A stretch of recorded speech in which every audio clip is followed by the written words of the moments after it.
warahmatullahi wabarakatuh.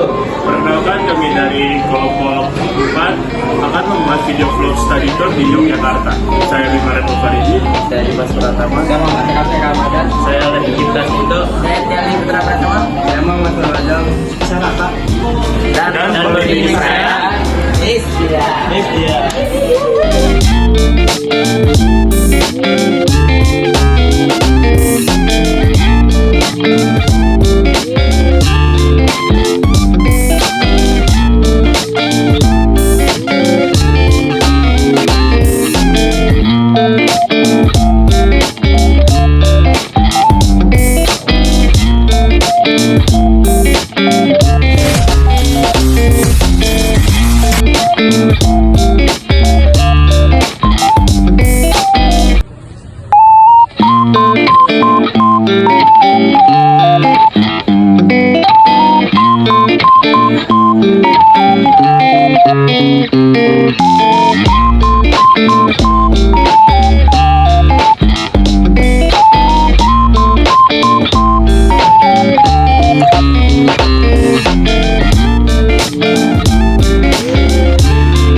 adalah sultan pertama dan dibagi menjadi 7 bagian. Bagian pertama dulu upacara penobatan, sedang bagian kedua waktu pendaftaran jabatan.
Dan keluarga Taman Isunya di sini ya.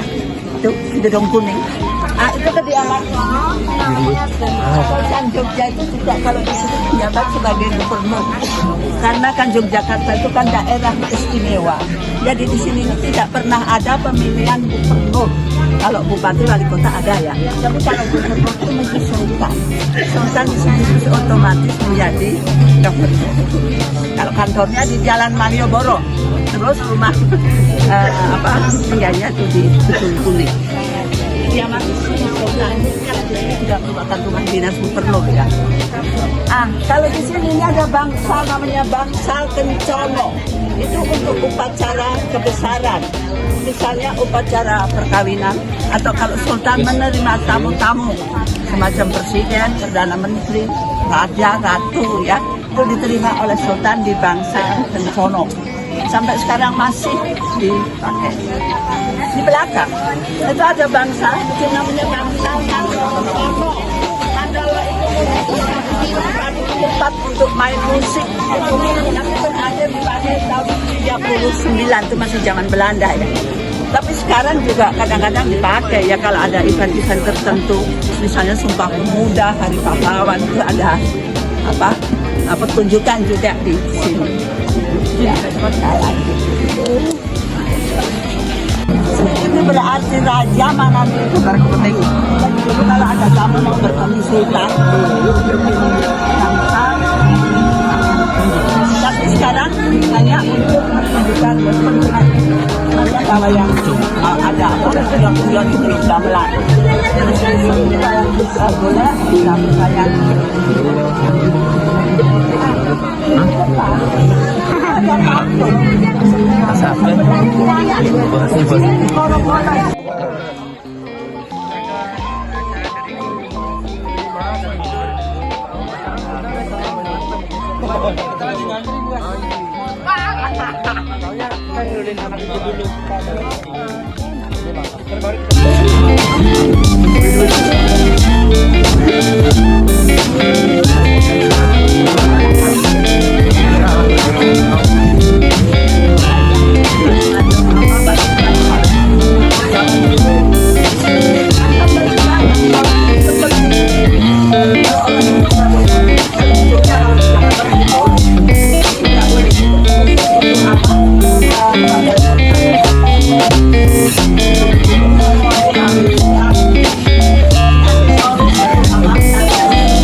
Masya Allah.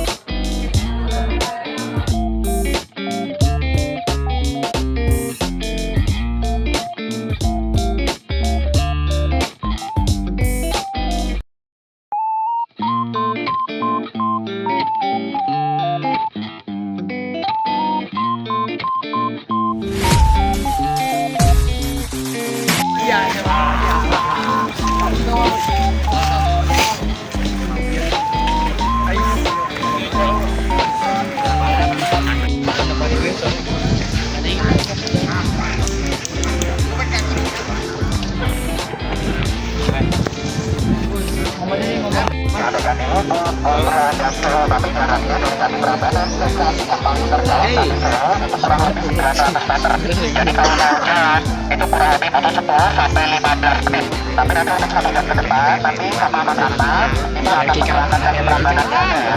Nah, nanti setelah kita selesai kok, boleh adik-adik store sendiri kalau masih ada waktunya. Ya, oke bisa kita ya cerita teman-teman di Prambanan. Nah, jadi Candi Prambanan ini adalah candi tertinggi di Indonesia yang berlokasi di dua wilayah. Jadi tepatnya Candi Prambanan ini terdapat di dua wilayah, wilayah Yogyakarta dan Jawa Tengah. Ya, jadi dikelola oleh 2 provinsi. Dan Candi Prambanan ini merupakan peninggalan dari Kerajaan Mataram kuno, di mana berdasarkan sejarah Candi Prambanan ini dibangun pada awal abad ke-9, tepatnya pada tahun 856 Masehi, dibangun oleh Raja Rantai Pikatan dari dinasti Sanjaya yang beragama Buddha dari Kerajaan Mataram kuno. Nah, Borobudur itu juga ada kaitannya dengan Prambanan karena dibangun pada periode yang sama, tapi usianya lebih tua. Itu kalau Borobudur dibangun pada tahun 824 Masehi, sedangkan Prambanan 32 tahun setelahnya. Tapi dibangun oleh dinasti Sailendra, ya, dari lokasi. Lokasinya di Kecamatan Prambanan, Sukoharjo, Sleman, dan Yogyakarta. Kemudian nama Prambanan ini diambil dari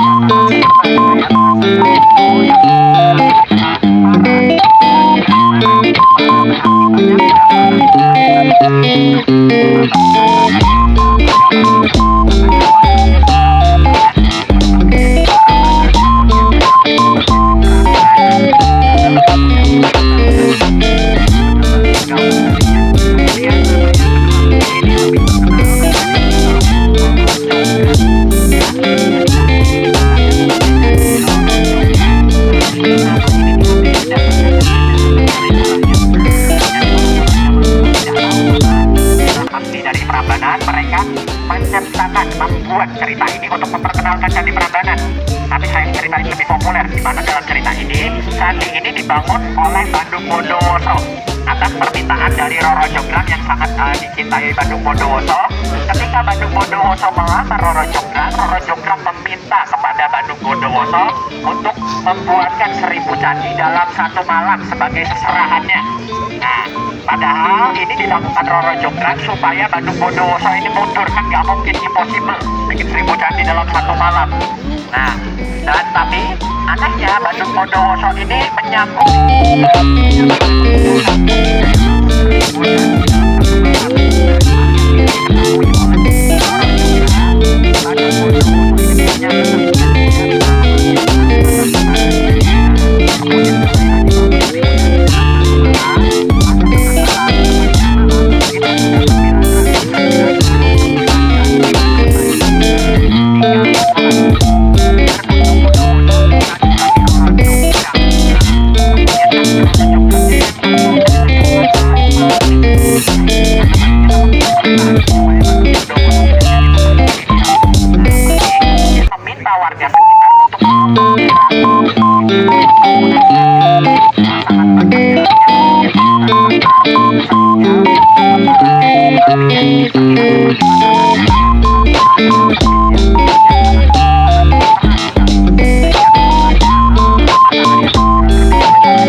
ya, dimana salah antara ini kalau meringankan kotoran dalam hati kita dia akan membangkangnya, itu filosofinya.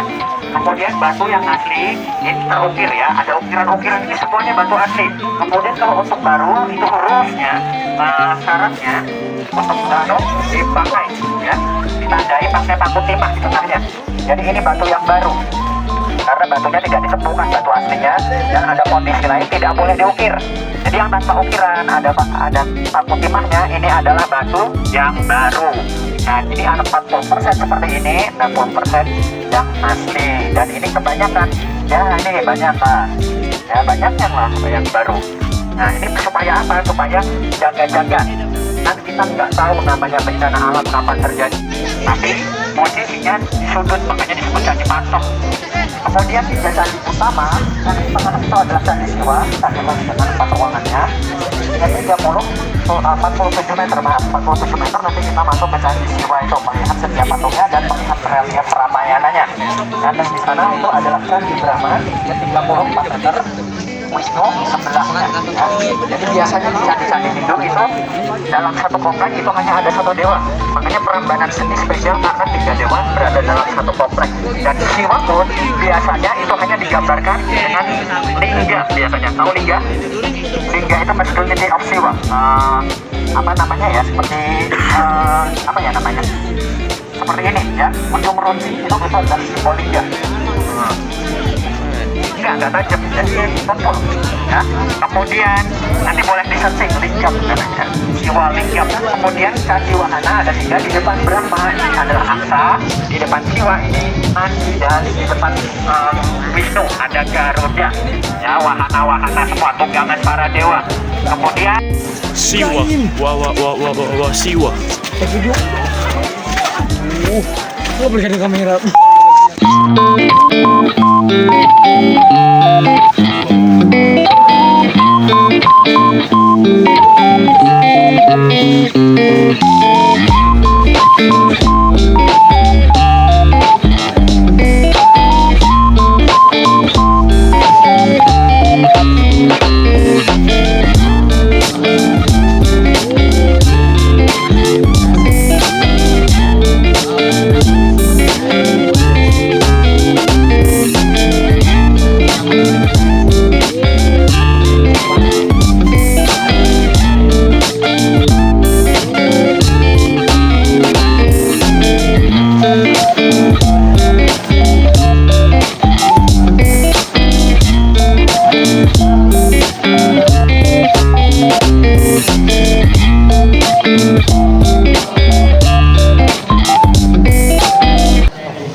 Jadi ini batu yang baru. Karena batunya tidak ditemukan batu aslinya, yang ada posisi tidak boleh diukir. Ini adalah batu yang baru. Nah, di sana 40% seperti ini, 60% yang asli. Dan ini kebanyakan daerah ini banyakkan. Ya banyak memang yang baru. Supaya apa? Supaya jaga-jaga. Kan kita nggak tahu namanya bencana alam kapan terjadinya.